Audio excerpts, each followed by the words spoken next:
Boa noite. Boa noite. Que a paz do nosso querido Mestre esteja em nossos corações e que a espiritualidade dessa casa nos ajude no trabalho de hoje. O Espírito Hermance do Fogo, que esse mês a gente tem feito aqui um trabalho com a obra dela, através da mediunidade de Vanderlei Oliveira,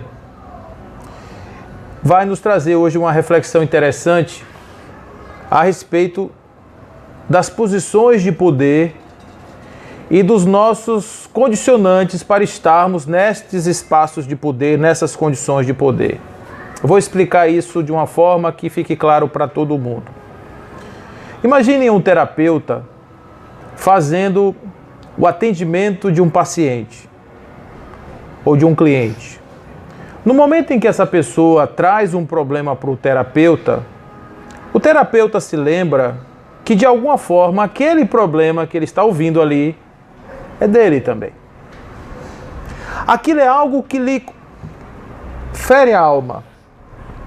Aquilo é algo que ele carrega e durante todas as noites ele se vira ali no travesseiro, mas naquele momento ele está numa posição invertida, ouvindo de alguém um problema e esperando dele uma solução ou um encaminhamento que ele não conseguiu encontrar sequer para si mesmo.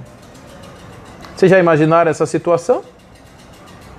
Uma situação extremamente complicada que acontece de ordinário muito mais vezes ou muitas vezes em nossas vidas e a gente não percebe, ou pelo menos não acha ou não caracteriza dessa forma como espaço de poder, e a gente pode chamar isso de vulnerabilidades humanas.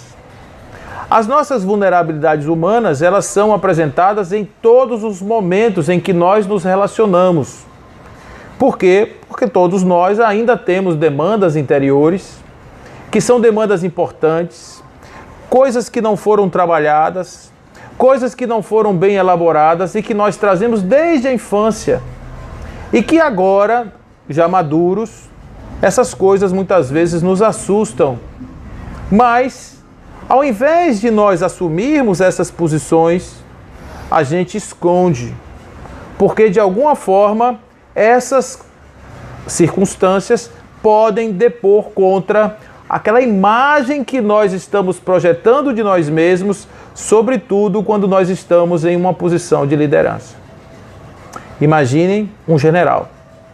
O general está lá com seu exército no meio da guerra, as bombas explodindo por todos os lugares. Naquele momento o general tem medo. Um medo humano. Um medo absolutamente humano, um medo normal que qualquer ser humano pode ter. Bombas caindo, ele tem medo de quê? De morrer. Imagine esse general mostrando para os seus soldados que ele tem medo. Será que ele faz isso? Ou ele vai se trancar no quarto, se esconder embaixo da cama com o quarto trancado para ninguém ver, obviamente, e ele vai fazer isso no escondidinho, no escurinho, e depois que essa crise passar, ele volta de novo de peito estufado para dizer aos seus liderados que eles devem partir para cima do inimigo sem medo de morrer, porque a pátria espera deles não menos do que a morte. Então, essas circunstâncias elas vão acontecer porque, de alguma forma, todos nós ocupamos espaços de poder. Eu digo espaços de poder porque são aqueles espaços preservados pelo nosso ego, que são espaços sensíveis à crítica ou à opinião do outro em relação à nossa condição de estarmos ali. Então eu vou dar um exemplo extremamente comum: pais e mães, que são espaços de poder dessa natureza. Imagine pais e mães que mostrem aos seus filhos fragilidades emocionais, psicológicas, fragilidades mentais até da sua forma de pensar, reconheça as suas pequenezas diante dos filhos, fazendo isso sem o medo de que esse filho perca por ele o respeito e a admiração e, acima de tudo, a referência de que ele pode ser aquele que vai orientar a sua vida. E o que nós fazemos muitas vezes com os nossos filhos? Nós escondemos as nossas questões interiores, nós não discutimos com as nossas crianças aquilo que nos vai no fundo da alma, e as nossas famílias terminam sendo famílias de utilidade, no ponto de vista dessa relação, porque nós somos muito mais aqueles que servem, aqueles que se colocam, aqueles que se preservam, aqueles que são capazes de chorar à noite do travesseiro, para no dia seguinte, com o rosto lavado, encarar de novo os nossos filhos, sem mostrar para eles que nós estamos com muito medo do que pode acontecer com nossas vidas. Acontece isso? Não é? Então o que a irmã se vai nos trazer aqui? Uma situação onde uma pessoa está num processo de atendimento do outro. E essa pessoa que vai ser atendida, acontece exatamente esse problema que eu falei. Ela vai trazer para ele não um problema que o toca na alma diretamente, mas algo diferente, de mesma ordem. Ela vai narrar a sua aventura de ordem sexual e essa pessoa vai começar a criar na sua mente uma fantasia com relação àquele momento que foi narrado por uma pessoa que está ali fazendo apenas uma confissão, em busca talvez de uma absolvição, em busca talvez de um perdão, em busca talvez de algo que faça com que a sua consciência fique mais tranquila. Mas aquele que ouve aquela confissão não processa isso de forma ordinária, processa isso de forma natural, dentro das suas próprias limitações. Eu fico imaginando aqueles padres de cidade pequena do interior, há muito tempo atrás. São pessoas castas, ou pelo menos supostamente castas. Pessoas que eram privadas das suas energias sexuais de um modo geral. E essas pessoas, via de regra, ouviam relatos e relatos de mulheres casadas, de crianças, de jovens, que mostravam naquele momento, com medo da reprovação da igreja, mostravam as suas vulnerabilidades do campo da questão sexual. E, no entanto, esses homens eram obrigados a ouvir isso e esquecer.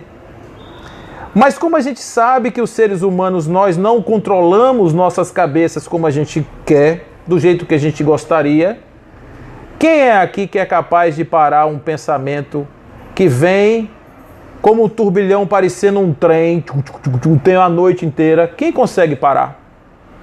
A gente vira o travesseiro de lugar, tem uma mágica, né? Que quando a gente está tendo um pesadelo, você vira o travesseiro de lugar e aí é como se o sonho... Vocês já ouviram isso? Funciona, viu? Porque esfria a cabeça, esfria o cérebro. Você muda a temperatura do cérebro quando você bota o travesseiro mais frio em contato com o cérebro, e a temperatura diferente do cérebro muda a vibração dele e, consequentemente, o que você está pensando ali vai mudar. Mas o que acontece? Nesse cenário, essas pessoas eram pessoas que não tinham a ninguém para recorrer. Quem é que o padre ia dizer que aquela confissão da moça perturbou ele na sua emoção? Ele ia dizer isso para quem? Para o prefeito? Ele ia dizer isso para quem? Para as mulheres, para os homens da sociedade? Para imediatamente eles proibirem todas as mulheres de entrarem naquela igreja porque o padre era um tarado? Não é isso? Não é assim que diz? A sociedade não faz assim? Já entra logo, como diz o outro, entra logo de sola, ferindo diretamente aquela pessoa na sua dignidade e, consequentemente, aquele infortúnio, aquele espinho da alma vai permanecer ali indefinidamente, e aquela pessoa, cada pessoa que chegue com essa provocação vai trazer para ele uma dor extremamente profunda. Nós terminamos nessa história toda tentando preservar os nossos espaços de poder, tentando preservar as nossas imagens de pessoas que já são resolvidas, que já são bem estabelecidas, etc. A gente termina fazendo uma situação que a gente vai carregando e postergando as nossas transformações interiores ad eterno. Como é que nós vamos resolver um problema que nos futuca a alma de forma muito, muito forte, se a gente não tiver a coragem de botar para fora aquilo que nos fere a alma. Se nós não tivermos a capacidade de encontrar alguém, um ombro amigo que seja, que nós não tenhamos absolutamente nenhum medo de derramar esta questão interior, sem medo da reprovação, sem receber nenhum tipo de julgamento, fazendo isso de uma maneira absolutamente tranquila, sabendo que no final nós vamos estar mais leves, mais tranquilos, porque nós realizamos na parte exterior aquilo que nos consumia por dentro. E ao dizer, por incrível que pareça, aquilo que era uma coisa tão grande vai se tornando uma coisa menor, pelo simples fato de nós termos tido a coragem de enfrentar essa questão, tornando-a comunicada a alguém ou pública para alguém, que seja uma pessoa. Essa ideia foi uma ideia que aconteceu e que deu origem a todo o processo terapêutico que Sigmund Freud vai elaborar a partir das conversas que tinha com as pessoas. Antigamente, o processo terapêutico não era na base da conversa. Eram outros processos terapêuticos que eram colocados. As pessoas eram sangradas, a pessoa estava em crise, mulher tinha crise, sabe por quê? Porque tem útero. Então a maioria dos problemas mentais, dos problemas psicológicos da mulher, eram questões de histeria, que eram provocadas por questões, pelo fato dela ter mulher, ter os seus hormônios. Então mostrava que a mulher, quando estava assim com os hormônios muito avançados, elas tinham normalmente desequilíbrios emocionais, que depois esse negócio virou TPM, né? Não tem esse negócio, tem umas coisas assim também, um segredo desse, né? Mas o fato é o seguinte, que a medicina que cuida da alma, né? Essa terapia da alma, quando ele começa a ver que o processo da conversa, aonde a pessoa, através da livre associação, através das exposições, daquilo que lhe vem inicialmente na cabeça, tudo aquilo que vai fazer, o inconsciente vai se abrindo, e aquilo que estava guardado lá dentro, que não era publicado sob nenhuma hipótese, porque a gente não deixava, não permitia, eram os nossos segredos, então ele começava então a ver que as pessoas que colocavam seus segredos, elas eram capazes de, olhando para eles, ressignificá-los. Isso é importantíssimo, gente. Porque todas as nossas questões internas, elas são muito mais fantasias do que coisas reais. As experiências que nós temos do mundo, elas são cravadas na nossa alma, não porque elas têm um valor em si, mas porque foi assim, daquela maneira que a gente entendeu aquilo que foi ofertado para a gente. Então, por exemplo, você tem na sua casa duas pessoas que são filhos do mesmo pai e da mesma mãe, que vivem sobre a mesma condição. Um vai ser de um jeito, outro vai ser de outro jeito. Um vai ser conformado, por exemplo, e o outro vai ser extremamente revoltado. Por quê? Porque aquele que é mais revoltado, vou dizer assim, foi uma pessoa que entendeu aquilo de uma maneira diferente da do outro. Enquanto um entendeu que estava bom, o outro entendeu que estava ruim. É assim que a gente é, ou não é? Cada pessoa tem a sua forma de ver o mundo. E o que é um processo terapêutico? O processo terapêutico é exatamente você mudar a maneira como você enxerga aquela situação que ocorreu. Vai impedir ou vai deixar de existir a situação que ocorreu? A pessoa passou por um trauma. Um trauma. Vai impedir, o trauma vai sumir da cabeça da pessoa? O fato que gera o trauma vai sumir? A pessoa se afogou, a pessoa teve um acidente de carro, a pessoa tomou um susto. Tudo isso é suficiente para cravar no nosso inconsciente uma imagem que posteriormente vai nos trazer medo, angústia, dor, sofrimento, não é? Então o que acontece? Quando a gente está em processo terapêutico, a gente, na verdade, recupera a possibilidade de olhar o problema e olhar ele de um outro jeito. Olha, isso foi assim. Mas você já pensou que isso poderia não ser isso, ser outra coisa, e a pessoa então muda a forma de ver, e quando internaliza novamente, aquilo já não tem mais o mesmo peso. Aquilo já é uma coisa mais leve, mais tranquila, já dá para segurar. Eu assisti uma sessão de um trabalho terapêutico com uma moça que tinha, uma senhora, na verdade, ela tinha 64 anos. E ela tinha medo de barata. Quem tem medo de barata aqui? Eu não. Né? Não? Não tem, né? Sobe na cadeira. Olha, essa moça, ela não podia nem ouvir a palavra barata. Quando começava a falar bará, ela já começava a entrar em desespero. Porque era medo, pânico total, absoluto, que a moça tinha de barata. Então o que acontece? Ela, quando tinha 4 anos de idade, a babá pegou uma caixa de fósforo, disse, ela não sabe nem se fez, mas disse a ela que dentro da caixa de fósforo tinha uma barata e que se ela não dormisse, a barata ia comer ela. Pegou a barata, ou a caixa de fósforo, supostamente com a barata, botou na fronha, aqui no travesseiro, do lado da cabecinha dela. 4 anos de idade. 60 anos depois, vó, já foi mulher, já foi filho, avó e etc., com medo de barata, de tremer, de não querer nem ouvir uma possibilidade de entrar em contato com esse medo, ela foi colocada numa sessão de terapia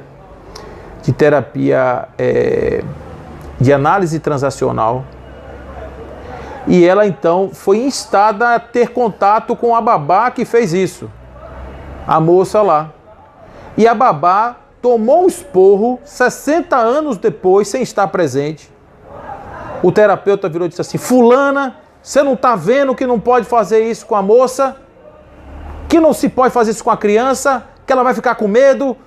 E tal. 30 minutos de terapia. 60 anos de medo. 30 minutos. Quando terminou, a moça terminou, tomou a aguinha dela, acabou a história e tal. Foi para casa. Como ela faz parte de um grupo terapêutico que a gente participa, ela no final da noite mandou no grupo lá que ela agradecia muito a confiança de todo mundo, porque afinal de contas foi uma experiência muito rica para ela, mas que ela gostaria realmente assim de ter ficado boa, mas não ficou, porque ela continuava ainda, quando pensava na barata, ela ficava ainda sentindo as mesmas coisas. Isso foi num domingo. Na terça-feira, ela mandou uma mensagem no mesmo grupo, 2 dias depois, com todos os balões do mundo que você puder imaginar, dizendo: matei a minha primeira barata. Gente, matar uma barata para quem não tinha coragem de sequer falar o nome. Hoje ela não tem mais nenhum medo de barata. Vocês acreditam num negócio desse? Quando fala nesse assunto para ela, ela diz que passou, já resolvi. O que foi feito de mágico nessa moça? Apenas uma sugestão mental que fez destruir todo um processo, um castelo que estava construído na sua vida e que deve ter lhe impedido de fazer muitas coisas. Quantos lugares ela deve ter deixado de ir com medo de dizer: não, eu não vou aí porque aí tem barata. Sem ter. Não é? Quantos lugares ela se ausentou ao ver uma barata lá longe? Não, aqui tem barata, eu vou embora. A gente não faz isso? Faz. E o que a irmã se nos convida nesse texto? Que a gente tenha a coragem de falar. Mas é fácil falar? É fácil se expor ao ponto de se colocar no julgamento do outro, sob a hipótese de perder as nossas posições tão fortemente e tão elaboradas que a gente elaborou pra gente? É fácil?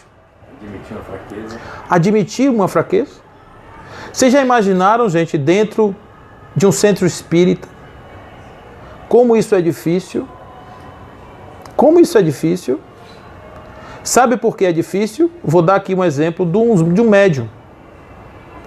Qual é a imagem que se tem de um médium? Que uma pessoa que tem contato com espíritos, teoricamente, não deve ter problemas espirituais, não é isso? Supostamente. Mas isso não é verdade. Porque a mediunidade não tem nada a ver com merecimento. A mediunidade é um fenômeno biológico que está ligado à questão do perispírito, que todos temos, portanto é uma faculdade humana, absolutamente comum, E que isso não quer dizer que o médium, pelo fato de ser médium, seja uma pessoa melhor do que aquele que não é.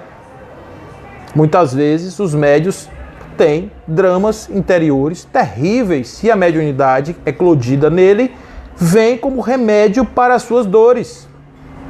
Vem como possibilidade de o exercício da mediunidade justamente lhe curar as feridas da alma.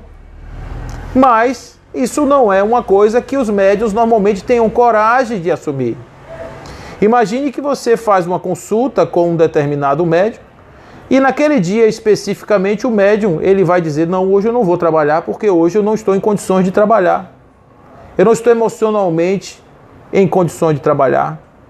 Isso é difícil assumir essa posição até dentro do grupo. Por quê? Porque há a expectativa de que a pessoa tem que estar sempre disponível, a expectativa que a pessoa tem que estar sempre bem alimentada, que a pessoa não tem que se preservar dos problemas, não pode se cansar. É uma expectativa que se tem porque se espera que um médium trabalhador faça isso. Mas a vida cotidiana que nós temos nem sempre nos permite fazer isso. Então imagine que um dia de trabalho do médium, o médium venha para o centro, depois de ter passado por uma série de questões durante o dia que lhe desestabilizaram emocionalmente. Como é que funciona isso? Quer dizer, a pessoa chega todo desequilibrado e vai dar uma comunicação e vai fazer um trabalho mediúnico. Como isso, gente? Como é que funciona isso? Então é preciso que, antes de mais nada, nas famílias, nos lugares onde nós estamos vivendo, a gente tem a possibilidade de criar os espaços onde nós tenhamos condição de sermos sinceros uns com os outros. Que nós tenhamos a possibilidade de sensibilizar aos nossos companheiros, em todas as circunstâncias, de que nós somos seres humanos e que seres humanos têm problemas. Buda dizia uma coisa interessante, ele dizia que todo homem sofre. E o homem sofre porque se apega nas coisas que não pode, vive nas ilusões e por isso sofre. Todo mundo sofre. E como é que a pessoa deixa de sofrer? Quando ela se desapega, quando ela passa a viver uma vida mais leve. E o que é uma vida leve? É uma vida onde a gente entende que o nosso papel aqui não é agradar a ninguém. Nós viemos aqui, gente, para realizar aquele projeto espiritual que somos todos nós individualmente. Óbvio que nós temos papéis na sociedade e nós temos que ter cuidado com os papéis. Não é por esse motivo que a pessoa vai sair por aí dando piti, dando chilique em tudo que é lugar. Não é isso. Nós não estamos falando isso.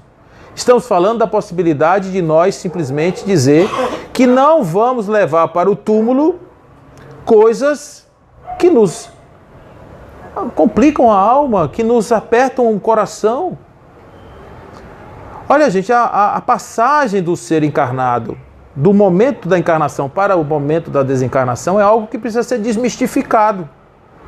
Porque a gente acha que quando a gente morre, a gente esquece tudo. Não. A gente leva para o porvir exatamente tudo aquilo que nós temos hoje, principalmente as coisas fortes que nos futucam a alma. Como é que a gente abandona isso? Não pode. Não existe nenhuma posição de poder que valha a nulidade do esforço de você se melhorar. E como é que a gente se melhora? Tendo a possibilidade de viver ou de expor aquilo que nos incomoda em nome de uma ajuda que nós possamos receber do outro para que aquilo deixe de ser um problema, para que aquela barata deixe de me incomodar, para que eu possa então virar a página e seguir minha vida. Quantas pessoas, gente, morrem com seus segredinhos guardados lá no fundo da alma porque não acharam um ombro sequer para chorar ou para dizer. Porque a gente também não sabe ouvir. A gente sabe ouvir? Quando a pessoa fala uma coisa pra gente, a gente desliga o julgador ou fica com o julgador aberto o tempo inteiro? Não é? Então, quando a gente vai ouvir um negócio desse, primeiro, a gente tem um código de ética do ouvidor ou do escutador. Que código de ética é esse? Qualquer coisa que alguém nos conte no segredo do desabafo, morre na nossa mente. Em hipótese nenhuma, aquilo pode ser reverberado de outra forma, porque quem conta um conto, aumenta um ponto. Em hipótese nenhuma. Nós não somos jornalistas do além, nem muito menos jornalistas da mente alheia. Nós somos pessoas. E quando a gente se coloca à disposição do outro, olha que fraternidade nós estamos construindo. A gente se coloca à disposição do outro, educando o outro a estar disponível também para a gente. Quando a gente começa a formar isso num grupo maior, imagine que maravilha você poder ter um grupo que você possa chegar e expor tudo, sem medo. Sem medo. Ser você. Ser você. E é ruim isso? Acho que não, né? Quando a gente expõe tudo isso sem medo, a gente ajuda as outras pessoas também a se expor. Não é isso? Ter o medo dela. Isso mesmo. Quando a gente se expõe, o outro fica encorajado e também se expõe. E ser sincero com o outro não é querer ser melhor do que o outro. É falar para ele o que ele precisa ouvir. Sim. De maneira que vai ajudar ele.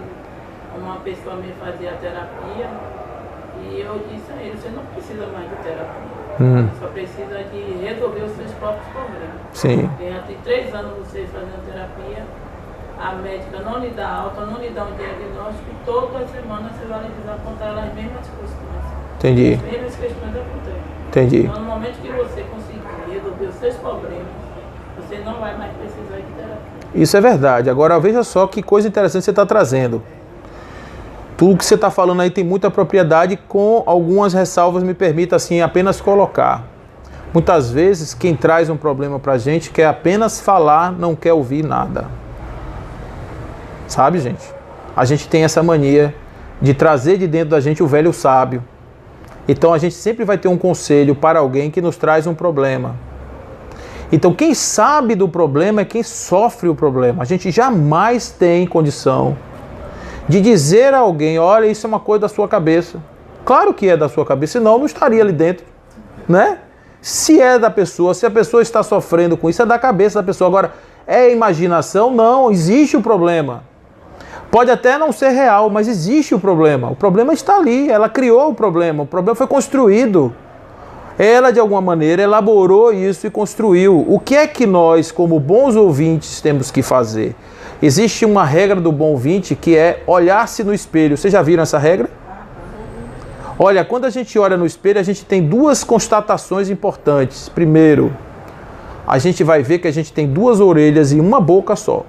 A natureza está nos dizendo o quê?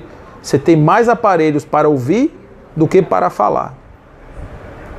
A outra questão é que muitas vezes aquele problema que nós estamos mandando o outro resolver, a gente ainda não resolveu pra gente mesmo.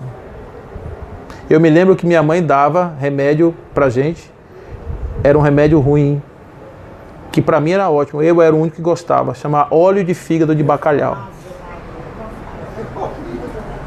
Eu entrava na fila de novo para tomar o óleo de fígado de bacalhau.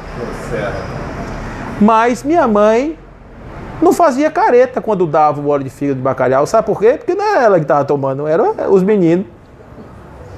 Então, quando a gente diz uma pessoa assim, você precisa deixar de fumar, você tem que ter força para deixar de fumar, que é isso? Largue de fumar. A pessoa vai fazer o quê? Culpa. Por quê? Porque ela vai se sentir fraca, porque ela não está conseguindo. Você está entendendo? Muitas vezes a gente tem que procurar caminhos outros que fortaleçam uma pessoa para que ela mesma, através dos seus próprios recursos, ela encontre as respostas dos seus próprios problemas para sair da situação que ela se encontra. Você está entendendo? Então a questão, tem pessoas que levam 20, 30 anos no processo terapêutico, não é porque elas vão encontrar um diagnóstico, porque não tem diagnóstico para uma situação dessa. As terapias não têm diagnóstico. O problema é paisite, por exemplo, seu problema é com seu pai. Não é assim. Às vezes você tem várias questões imbricadas, interligadas, e o seu processo de falar, às vezes, é o que desmancha esse nó. Então tem pessoas que são mais objetivas, tem pessoas que gostam de falar mais, tem pessoas que gostam de esconder mais, isso tudo depende do tempo que ela vai levar para fazer isso. Então o que eu digo às vezes é isso, num espaço de escuta. Aqui tinha uma irmã nossa nessa casa, tia Vera, a mãe de Marcele, que ela sempre dizia o seguinte: o atendimento fraterno é um trabalho de escuta sensível. O que é escuta sensível? É você estar presente na fala do outro sem interferir a fala do outro. sem permitir que aquela fala seja interrompida por um julgamento, porque a gente, quando ouve alguém, isso é natural nosso, viu, gente? A gente se coloca num espaço de poder. É um espaço de poder. Olha, eu sou a pessoa que vou resolver sua vida. Você está me pedindo um conselho e eu tenho a obrigação de lhe dar o melhor conselho que você vai ter na sua existência. Isso não é verdade. Às vezes a gente não tem resposta para dar. Às vezes simplesmente o silêncio, só ouvir a pessoa, abraçar a pessoa, colher a pessoa naquela sua dor, às vezes aquilo fala muito mais do que palavras que vão, de certa forma, trazer outros problemas para a pessoa. A gente tem que aprender a fazer isso. Dentro de uma comunidade fraterna, os laços fraternos do amor, eles são exercitados a partir desse tipo de prática. Sabe por quê? Porque a gente começa a ter um pouco mais de paciência com a situação do outro. Paciência. Quando a gente vê lá a tríade da caridade, conforme a doutrina espírita, a gente vai ver são 3 coisas: a benevolência, a indulgência e o perdão das ofensas.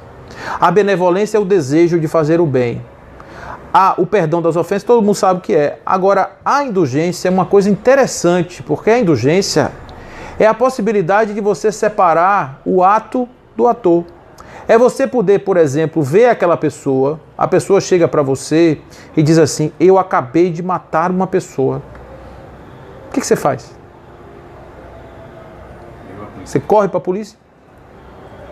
Você vai dizer o que para essa pessoa? Olhe que coisa pode acontecer. Pode acontecer isso? Pode acontecer. O que tem que acontecer? Do ponto de vista, veja, a pessoa está ali ouvindo, ela não está ali fazendo outro papel, ela está ouvindo. Ela não pode julgar, ela tem que separar o ato do ator. Quem é aquela pessoa desesperada que está ali falando? Um ser humano que cometeu um erro. E quem não comete? O erro é terrível, ele vai pagar isso na justiça e provavelmente vai pegar 30 anos de cadeia. Ele provavelmente acabou com a vida dele. Tudo isso é verdade, porque existem leis humanas que vão ser aplicadas no caso dele. Agora a indulgência diz o seguinte: deve ser tratada esta pessoa como um ser humano, uma alma, um espírito imortal, filho de Deus, que errou, mas não quer dizer que ele tenha errado sistematicamente. Existem alguns que fazem isso, mas outros não. Por que a pessoa matou? Porque perdeu a cabeça, porque foi um acidente. Uma série de questões que podem levar uma pessoa a matar o outro. Então não sou eu não sou juiz, não estou vestido com a toga do juiz. Então se alguém procura um atendimento fraterno para colocar um problema, esse atendente deve ser imparcial, ele deve ser indulgente. Não é passar a mão na cabeça, nem muito menos esquecer que a pessoa cometeu o erro. É ouvir, acolher e, se for necessário ou se houver a condição, dar um encaminhamento, como você colocou, né? Que a gente entende aquilo que você está colocando com a melhor das intenções para resolver o problema de alguém, e é assim mesmo que a gente faz. Dá uma devolutiva para a pessoa, para aquela pessoa se sentir de fato acolhida, confortavelmente acolhida. Então, é essa a nossa advertência que a irmã se vai trazer. E ela vai fazer algumas advertências. Não leve... Vanderlei Oliveira, ele tem uma palestra dele que ele diz assim: o segredo da vida é não levar segredos da vida. É você ter a possibilidade de, durante a sua existência, revelar, de alguma maneira, todos os seus segredos. Por isso, confessar uns aos outros. Fazer isso... No futuro, trazer consequências grandiosas. Coisas que as pessoas se calam pensando que está... Se até mesmo deixando de ofender outras pessoas. Sim. Até mesmo de magoar outras pessoas. Sim. Mas para a pessoa que guardou, não sei daquele segredo, traz consequências grandiosas. Agora veja, quando eu estou falando desse segredo, gente, não estou falando dos segredos que a gente sabe da vida de outras pessoas. É da gente. Da gente mesmo, né? São aquelas coisas que estão lá no fundo da alma, nos futucando o juízo, que nos incomodam E que, de certa forma, a gente precisa colocar isso para fora. Há um tempo atrás, se você dissesse para uma pessoa assim, você tem que ir num psicólogo, era a mesma coisa que ter dado um atestado de loucura. Quem vai para psicólogo é gente doida. O psiquiatra, quem vai para psiquiatra, então pior ainda. Só que no mundo que nós vivemos hoje, nós vivemos numa sociedade que grande parte das pessoas, a partir de uma determinada idade, tomam um remédio controlado, sabe para quê? Para dormir. Para dormir. Tomam um remédio para dormir. Então, por que essas pessoas tomam um remédio para dormir? Porque é um processo de amadurecimento e certamente as reflexões são mais elaboradas, são mais profundas. Então, o sono sacrifica o sono. O sono tem alguns condicionantes para o sono. E o mais importante condicionante do sono é a segurança. É a segurança. Por que a gente não dorme? Porque lá atrás nas cavernas, quando a gente vivia no mato, quando a gente era um ser das cavernas, isso era um instrumento para nos preparar ou nos prevenir que se chegasse um determinado animal para atacar ou se viesse, a gente estava acordado. Então, se você estivesse no lugar que fosse um lugar conflagrado, um lugar de perigo, o sono seria mais leve. Se estiver no lugar mais relaxado, observe, quando a gente está tranquilão, o sono não é bom? Aí deita assim, e tira aquele sono reparador quando a cabeça está tranquila. Então, segurança é um fato importantíssimo. O mundo de hoje nos dá segurança para fazer isso? Não. A gente tem medo de tudo. Então, nós temos uma missão, que é construir nas nossas relações, nos nossos espaços de convivência, esses ambientes e essas oportunidades para que a gente possa trabalhar essa troca de opiniões, essa troca de sentimentos de maneira segura, de maneira confiável, de maneira amorosa, sem necessariamente o medo do julgamento do outro. Será que a gente consegue fazer isso? Você conversando, fazendo essa palestra, eu tive essa coragem de fazer escrevendo o livro.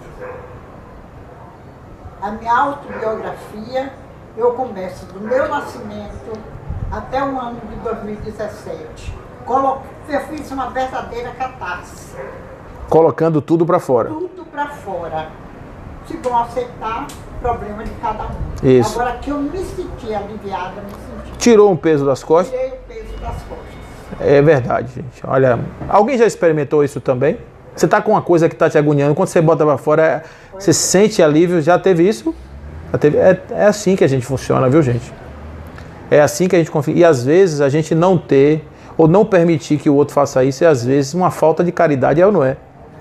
A gente está com uma pessoa do lado, a pessoa está engolindo seco aquilo ali, e a gente não tem um minuto para a gente dedicar esse espaço de confiança. Normalmente nas relações entre marido e mulher isso é muito difícil. Sabe por quê? Porque tem uma competição. Se cria um espaço, indevidamente, um espaço de competição. E em todo espaço de competição não há espaço para as revelações, porque são fragilidades que facilitam o outro a ficarem mais poderosos na relação. Então, como as pessoas não querem se tornar vulneráveis, se preservam justamente naquele lugar onde era o lugar mais importante para haver ali a abertura do coração. E isso é uma coisa também que a gente precisa aprender a construir nas nossas relações pessoais, essa questão, porque isso não é uma coisa que vem do céu. A gente não vai achar pessoas preparadas, a gente constrói essas relações. Na medida em que a gente vai, paulatinamente, no curso do tempo, a gente vai elaborando essas oportunidades para que essas coisas sejam colocadas de uma forma muito tranquila. Os nossos filhos precisam saber que nós somos falíveis. Isso é extremamente importante para a educação deles. Isso é extremamente importante para romper uma imagem que os filhos têm da gente, que nós somos super-heróis, de que a gente pode tudo. Então, quando a gente revela que nós somos frágeis e que nós somos pessoas, a gente mostra que a gente é humano, que a gente tem essas coisas. E o marido também e a mulher também. Se você quiser pensar mal de mim, pense. Mas o que eu estou falando aqui é o que eu estou sentindo. É o que eu estou sentindo e eu preciso falar. Eu preciso falar.